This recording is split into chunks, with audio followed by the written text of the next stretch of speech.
Good morning, it's Sunday, June 27th, and I'm comparing these two RV inlet connectors, electrical connectors. Um, this one is pretty much junk, brand new out of the package. This little cover is pretty nice. It could be positioned in any orientation. I don't know what you would put underneath this guy here, because you got to use number 10 wire for 30 amps. So this piece of it here is fairly nice, excepting that this is the electrical connector right here, and it's got these tiny ass little screws that screw into the main housing of this thing.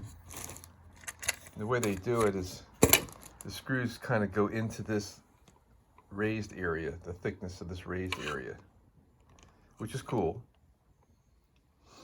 But the screws are way undersized for the amount of forces that are going to be applied to this. And, you know, this side here, if you've got stuff going on, I don't know, I'm just not so happy with the strength of this one. And I took it apart, and the little raised nipple boss that this screw goes into, one of those three screws is cracked from brand new. So I decided I wanted to try to find something better. And I searched Rec Pro, I've searched just internet searches, and all over Amazon, and pretty much the most popular one is this one with different brand names, but they all look identical. They all have the same little cover on it.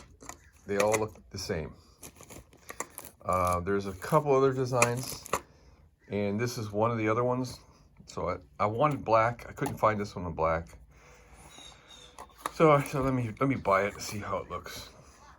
Well, right off the bat, if you look at this one, the black piece here is part of the electrical plug. Let's see if I can.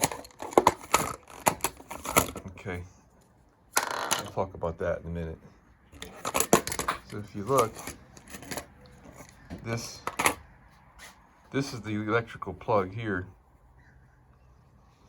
I carefully peeled off this insulation or gasket piece, and the screws that attach this to this are far better than on the cheapo here, the other one. I forget what the prices were on these. The black connector comes through this, as you can see.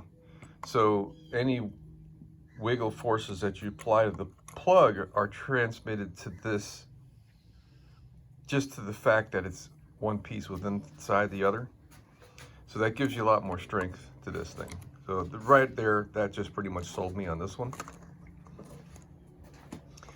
The plug is a plug, and it's fine. It looks like these are stainless steel.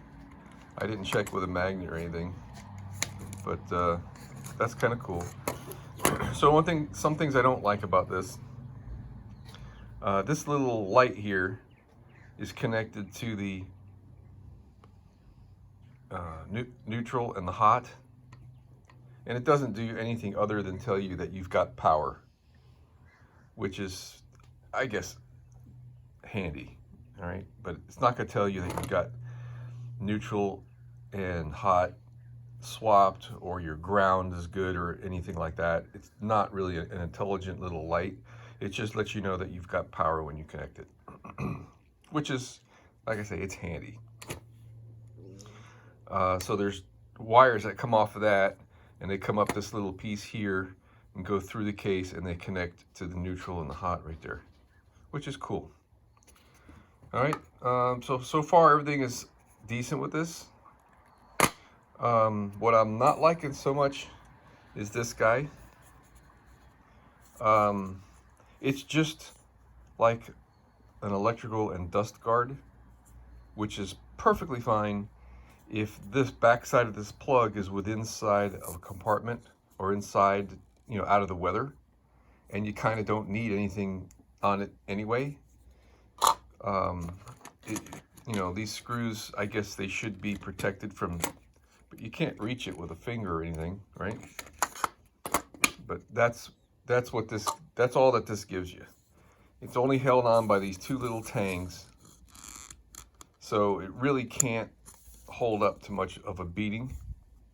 In my application, this is going to be exposed to the elements. So it's going to be on the other side of the skin of the bus, back there behind the rear wheel. And that's below the floor of the bus. So what you end up with, this little guy sits in here, and it's like kind of like a twist lock thing. You turn it counterclockwise, and it's got a little snap to it. Now it's latched up in there. All right, the top of it has got this opening, and it kind of has to have this opening, and it's open around these edges because of this. So any water spray that happens to kick off the back wheels of my vehicle while I'm driving can potentially rain down on this thing and water get inside this. And it's not really sealed, but it can puddle up inside this guy. I'm not too happy with that. So and I'm also not too happy with the length of this thing. In my application, I'm looking for shorter rather than longer. Something I do like is this is a nut right here.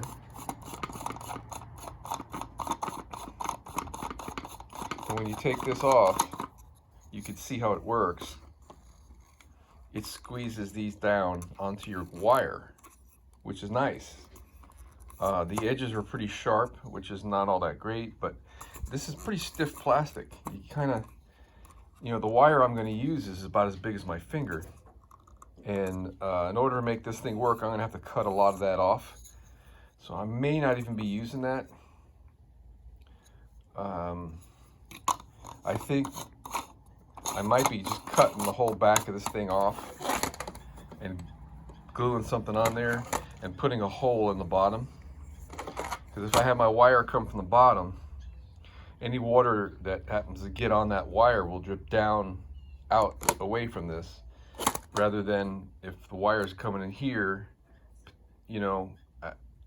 I got to go look on the bus and where this thing's going to sit and see how I'm going to manage this thing. At a minimum, I'm going to put a couple holes in the bottom just to make sure it drains. All right, so we're on the bus. There's the back wheels. And this is rearward of the back wheels. And if you look right there, these wires are coming from my breaker panel, going to my two air conditioners. So this is the area here that this plug is going to have to go. And if you look, I think that's going to work fine. Where'd you go? There you are. Let me see if I can take this thing off. Hold on. All right, there we are. So, more or less, this will be sticking out about that far. And if you look here, this bracket right here is protruding out further by quite a bit. So I'm good to go on the length.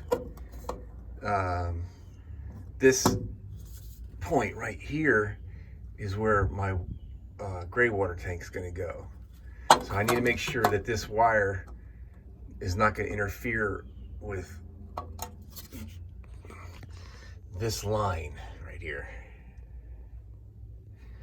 All right, so my wire is going to come out and go up above this piece, maybe lay inside here with some clamps and run that way to the other side of the bus and up through the floor into the inverter. So I think we're gonna be okay.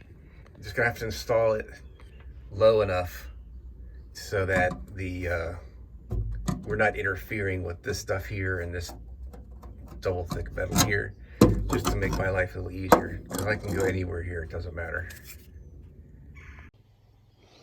Gosh, talk about luck, man. This is the hole saw I bought for the puck lights in the ceiling of the bus, and it's just right. So we'll be able to cut this hole, and then after that we'll have to make a notch for this, which will be a pain in the butt, but I can handle that. Not the first pain in the butt. So now all I gotta do is figure out exactly where I want the hole. I can put this in there, file around the edges, put some paint on it so it won't rust, and then we can let that paint cure up and start to work on something else. All right, so I drilled this little hole after I mapped out where I wanted the plug to go, and then I went on the other side and I aligned the plug where the hole was to make sure that there were no interferences, and I'm happy with that location. It's gonna work out just fine. So now we're getting ready to drill the hole, and for this you need a low speed. I got this on 1 speed here, first gear, and I'm probably, only gonna go about half throttle so we don't burn this thing up. And we want to use high pressure along with the low speed so that these teeth, there's so many teeth, it takes a lot of pressure to get each tooth a sufficient amount of pressure to actually cut, rather than just sit there and scraping. You want to get the teeth to cut and dig into the metal and cause curls rather than little dust, okay? That also helps to prevent from burning this up. If it's giving you a hard time, you can spray some oil on it. We're talking about drilling through metal here. Even going through wood, you can burn one of these things up, because the friction on the wood can get so hot that it'll turn the metal blue and wipe out the sharp edges. So this is still nice and sharp. So let's, I'm not gonna be able to show you how I do this, but that's all you really need to know. Low speed, high pressure. All right, well, I got through. That rigid 18-volt drill really didn't have enough power to do this correctly. I couldn't really press as hard as I would have liked to, and we had a little bit of wandering around. But it's the holes there, okay? So now I'm gonna use my trusty Dremel. I just bought this one not long ago to replace the one I had. Model 124, I guess is what this is. This thing is vastly better than the last one I had. It's a little bit bigger in the body, but it's got a lot more torque, and the lithium battery seems to stay charged for a really long time, so really happy with it. I'm going to use this to take off all the burrs and smooth the edges of this hole. All right, so I went and marked what we're doing here, and I took, I don't know, it's a little bigger than a 1/16 of an inch drill. I don't know how many 64ths it is. I just drilled a whole bunch of holes really close to each other, and then after I drilled all the holes, I watered the drill back and forth, and for the most part this is already cut clean through. So I can just finish this with this hacksaw blade holder. So the trick with these is you've got to set the teeth pointing towards you so it cuts when you pull. If you do this when you cut, when you push, it has a tendency of bending the blade, more of a tendency of bending the blade, I'll put it that way. All right, and this is like, I don't know, 64 teeth or something. I can't read it, all the paint is worn off this old blade, but it's very fine blade. All right, so we're just gonna cut those out, and then I'm gonna come back and smooth it off, and then drill the 4 holes. We'll be done with this thing. There it is. I kind of overshot my size a little bit, I think, but that's all right. I got plenty of slack, and I could have actually drilled like 1/4-inch holes in the corners in the right places so I'd have radiuses, but I'm just hacking this thing out of there. All right, what I did here is I peeled the gasket off the back of this. So anyway, you can see how the screws look on the back of this thing. Pretty strong. And I stuck it on here to be my template for drilling my holes. And I'm trying really hard to get this straight. I hate eyeballing stuff. I want to go get me a square and actually put it on here, make sure it's nice and straight, and then I'm going to mark my 4 holes.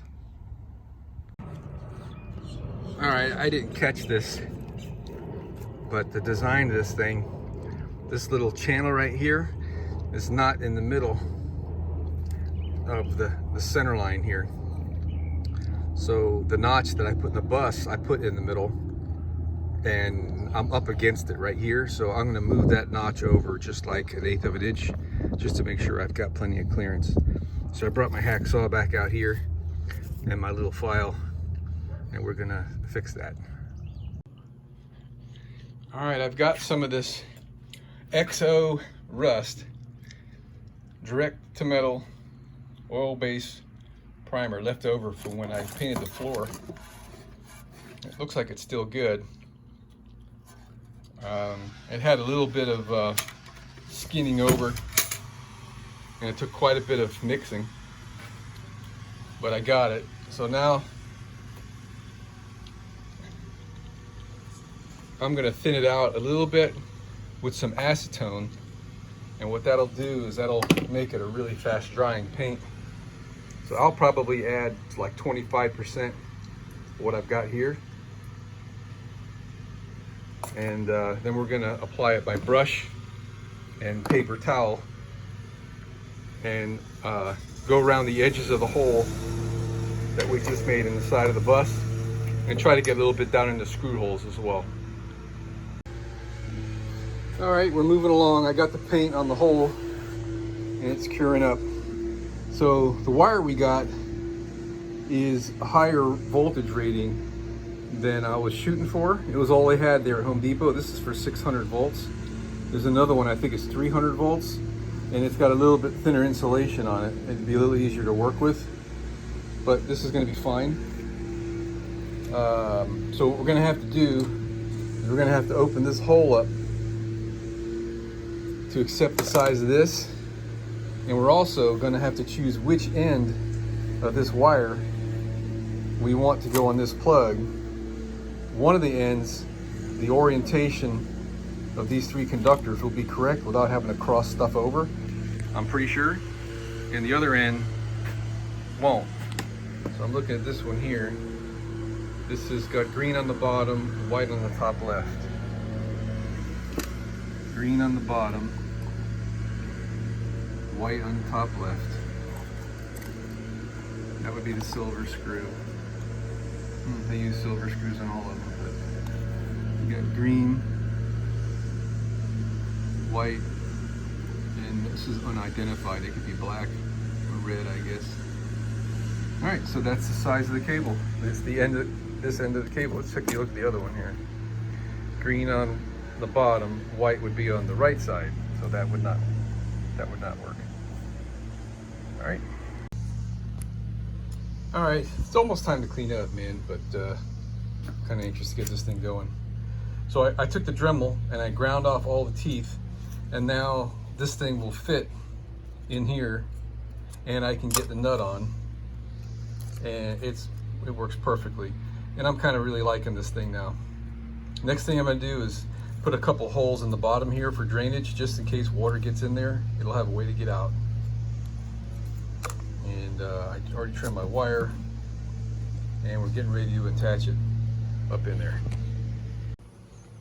Okay, done deal. Look how nice. All right, let's put the little boot thing on.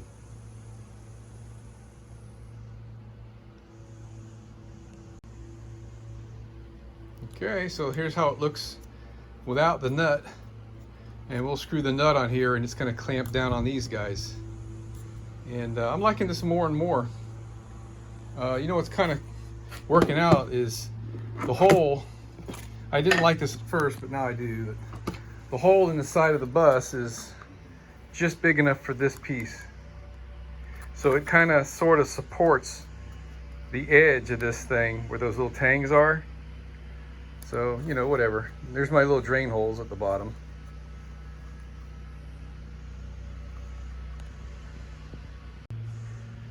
And there you go, man. Those little guys are like squeezing down on the outer rubber.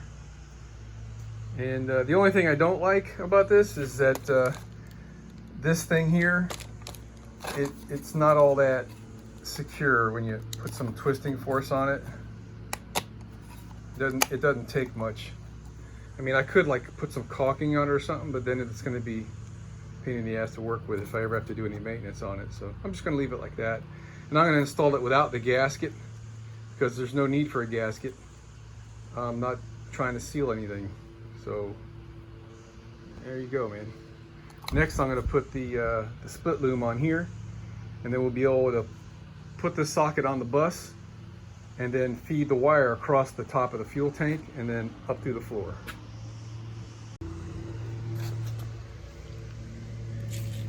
So the 300 volt rated cable is small enough to fit in here and allow the split loom to come completely closed, which is not really that big of a deal. I'm overkilling this to the max. The only thing that really mattered to me was that this would fit through the hole that I already drilled in the bottom of the bus, because if it didn't, it would be really hard to expand the hole. So now we're ready to stick this in the hole, man. I'm hoping you guys can see what I'm seeing here, because I can hardly see what I'm seeing. The sun is so bright I can just barely see in the display of my iPhone here. But so I painted around the edge and it's firm. So I'm gonna probably mess up that a little bit. I'm gonna be real careful and feed that wire through there without rubbing the paint off the edges, and put the screws to this thing. All right, man, we're doing the install. We got her put in there. See our drain holes on the bottom right there, just in case, kind of a thing. So we're behind this, so this is like a shield for road spray coming off the back wheels. This is all closed up here, and we're up high, so this is not going to get really rained on, but you know, we're doing the best we can here, right? So now what I did is took 2 coat hangers and twisted them together, and I pushed it over the top. So what we're going to do is use some electrical tape and tape the end of this puppy to that, so we can feed it over the top of the fuel tank, because the fuel tank is, I don't know if I could get you a shot there. There's a gap, or it opens, and when you try to push something across, it falls down before you can get it over to the other side. So that's I don't know, that's the best I can do in the video here.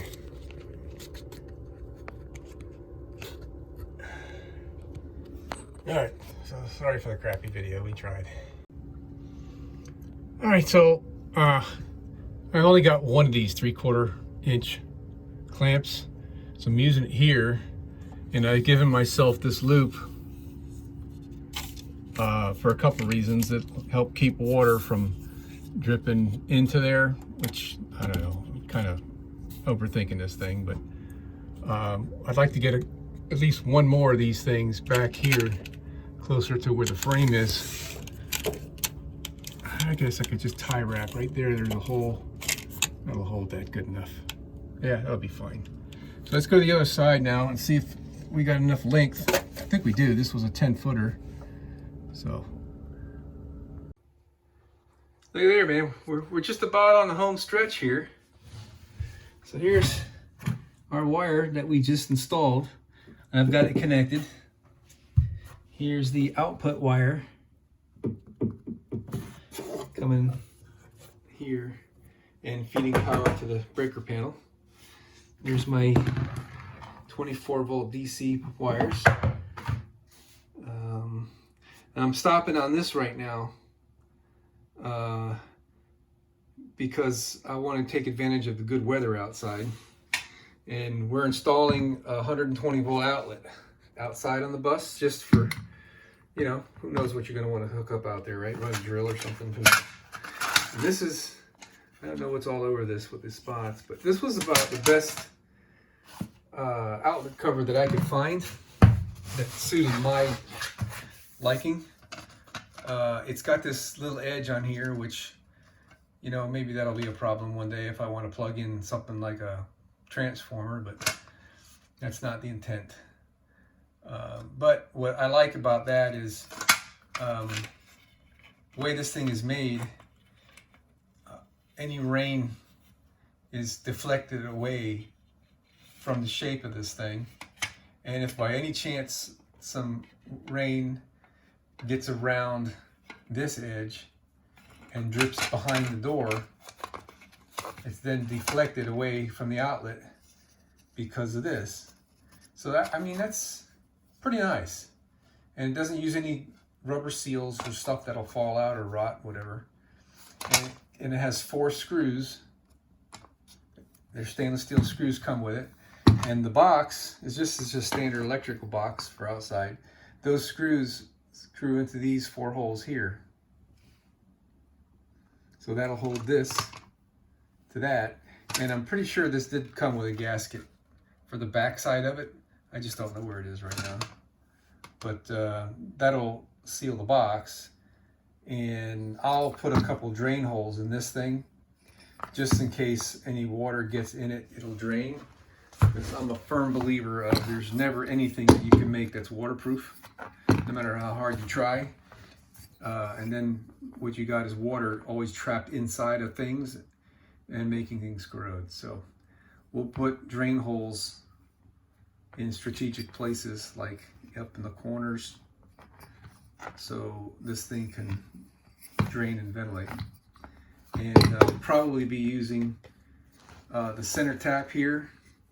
I have the option to use one on the right or the left, and these are just hand tight in there.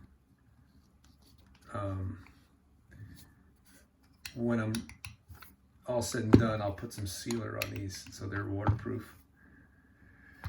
All right, so this has 4 extra holes, the outer ones, and that's what I'm going to shoot for to attach this thing to the sheet metal on the bus.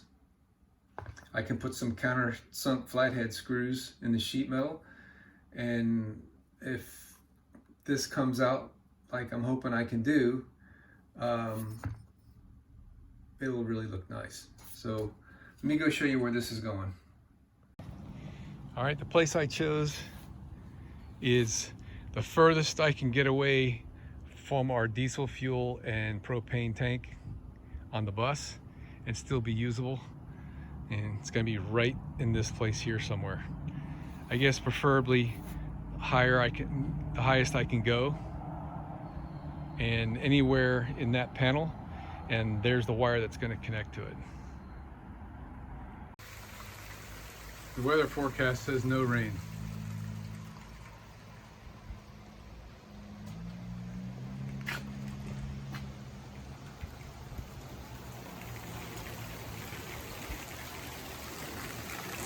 Wonderful.